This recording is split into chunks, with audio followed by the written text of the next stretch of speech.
আসসালামু আলাইকুম সম্মানিত ভিউয়ার্স, একটু বাচ্চাদেরকে নিয়ে বাইরে এসেছি বাসার থেকে, একটু ঘুরে আসি। অনেকদিন পর আইলাম, অনেকদিন পর না ঠিক, বাচ্চাদেরকে অনেকদিন পর বাইরে হয়েছি। ওরা বলতেছে আব্বা মৌলি অনেকদিন ঘুরতে যায় না, লালবাগ কেল্লায় যাইব। তো এখন ওরা একটু বড় হয়ে গেছে, এক হুন্ডায় যাওয়া যায় না, এক হুন্ডায় এখন যাওয়া যায় না আগের মতন, যে কারণে একটু এলাকায় ঘুরতেছি। একটু একাই বাইরে হয়েছি। অনেক কিছু কথা আছে, কথাগুলির ভিতরে হচ্ছিল ওটাও আরো পিছনে আছে, দেখাও তোমার ভাইয়েরা, ওই যে আরো এই যে ধরো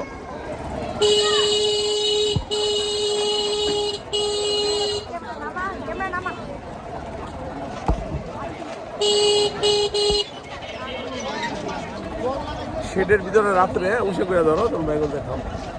শেডের ভিতরে রাত্রে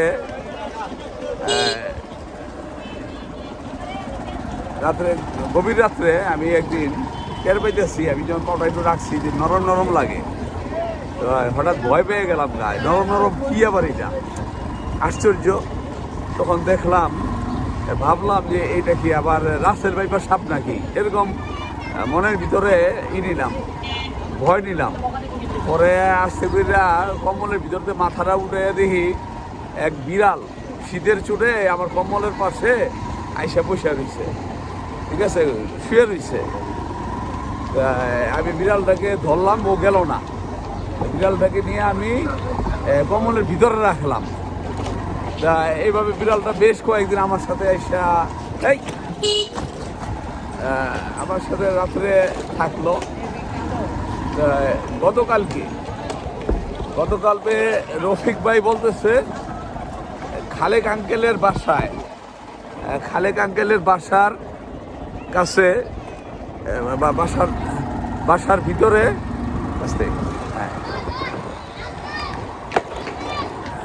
বাসার কাছে বিড়ালটা প্রায় মৃত পড়ে রয়েছে।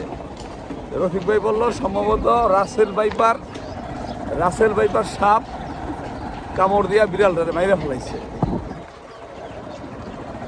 বালু ভরা রাস্তার ভিতরে।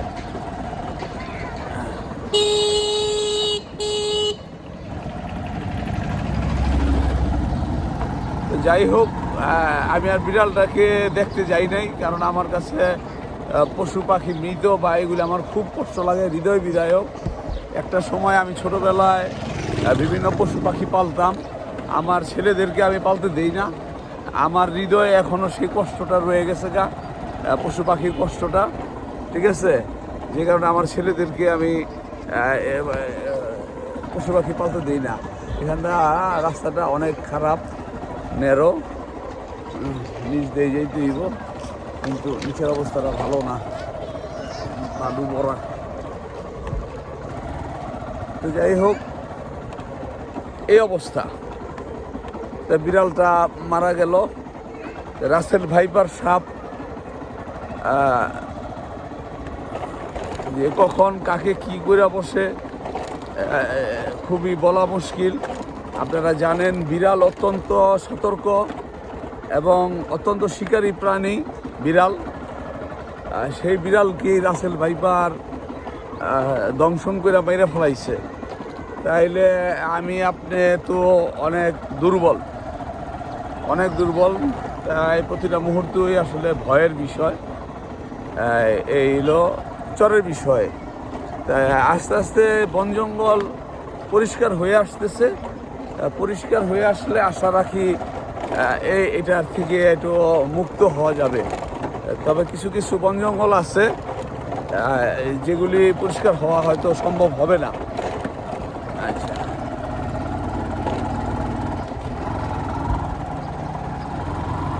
ওইখানে হয়তো ওরা বিভিন্ন আস্তানা কাটবে। আর এই জায়গাটা হচ্ছিল নারায়ণগঞ্জ ফতুল্লা থানার অন্তর্গত, কুতুবপুর ইউনিয়ন পাগলা, কুতুবপুর ইউনিয়ন পাগলা শাখা। এদিকে একটা মাঠ আছে, আমরা যাই মাঠের ওদিকে।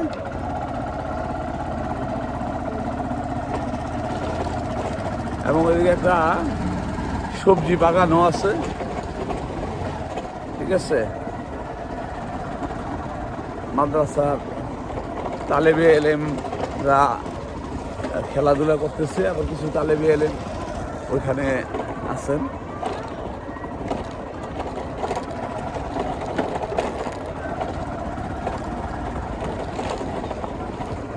আমরা এখানে রাখি, আমরা হুন্ডাটা এখানে রাখি।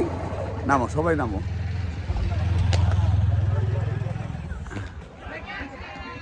আমরা আসলাম এখানে একটু সময় কাটাবো। ওই যে দূরে